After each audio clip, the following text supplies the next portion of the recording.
تو میرے بھائی بہنوں، اللہ کے واسطے میری فریاد سنو، تمہارے گھروں کی خوبصورتی میرے نبی کی غلامی میں ہے۔ یہ ڈبل جابیں چھوڑو، یہ بڑے بڑے گھروں کی دوڑ چھوڑو، بڑی بڑی گاڑیوں کی دوڑ چھوڑو، اپنے گھروں کو بچاؤ اللہ کے واسطے، چونکہ یہاں کی نسل خطرے میں ہے۔ پاکستان میں کوئی برے سے برا بچہ بھی ہوگا تو ایتھیسٹ نہیں بنے گا، اسلام نہیں چھوڑے گا، یہاں اسلام چھوڑ دیتے ہیں۔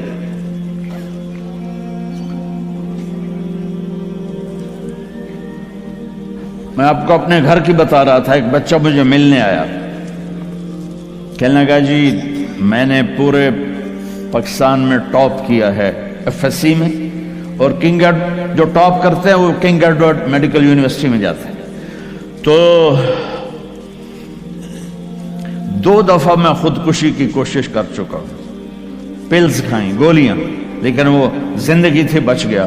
میں نے کہا بیٹا تو چھوٹا سا ہے، تو نے یہ خودکشی کی کیوں یہ تو نے قدم اٹھایا؟ کہا جی میرے امی اور ابو اتنا لڑتے ہیں کہ ڈسہارٹڈ ہو کر میں 2 دفعہ خودکشی کی کوشش کر چکا۔ ماں اور باپ کی لڑائی نے اتنے بریلینٹ قابل بچے کو مرنے پر مجبور کر دیا۔ کوئی بھوک نہیں تھی، سوکھے تھے، اچھے خوشحال گھرانہ تھا، لیکن خامد بھی بد زبان، بیوی بھی بد زبان، تو بچے خودکشی پہ آ گئے۔ بھائیو، اگر آپ اپنے آپ کو خوبصورت بنانا چاہتے ہو، دیکھو میں ہاتھ جوڑتا ہوں، سب دیکھو، اس زبان پر قابو پا لو۔ یہ زبان خوبصورت ہو گئی، دل جڑ جائیں۔ بہ گئی بیمہ فتوے نہ ٹھوک دو۔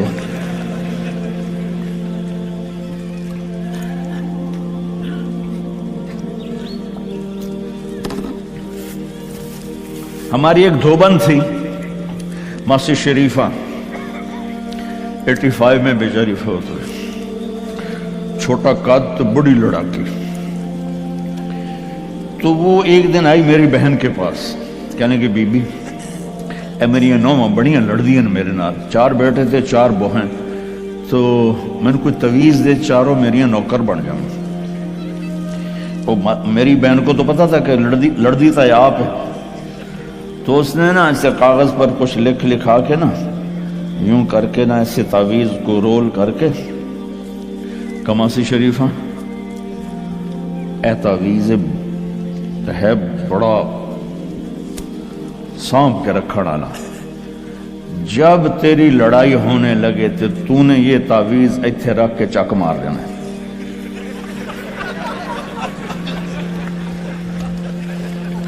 میری بہن نے کیا طریقہ استعمال کیا، ماسی شریفہ کو چپ کروایا۔ اب تعویذوں کا بڑا مانتے ہیں ہمارے دیہاتوں میں، تو وہ ہفتے بعد آ گئی، کہنے کہ بی بی تو تو بڑا چنگا تعویذ دیتا ہے، میری تو ساری لڑائی ختم ہو گئی، کیونکہ ماسی شریفہ چپ ہو گئی۔ تو میں نے یہ 2 تعویذ بنائے ہیں، ایک آپ مستورات لے لو، ایک آپ لے لو، جب لڑائی ہو تو چک مار کے بہ گئے کرو، آپ کی لڑائی ختم ہو جائے گی۔ ہائے ہائے، ارے میرے بھائی، قربان جاؤں اہل بیت کے اخلاق پر۔ امام زین العابدین کو گالی دینا نبی کو گالی دینا ہے۔ حضرت حسین جن سے نسل چلی، ان کو ایک آدمی نے گالیاں دی ننگی، وہ یوں منہ کر کے بیٹھ گئے۔ ہائے ہائے ہائے ہائے،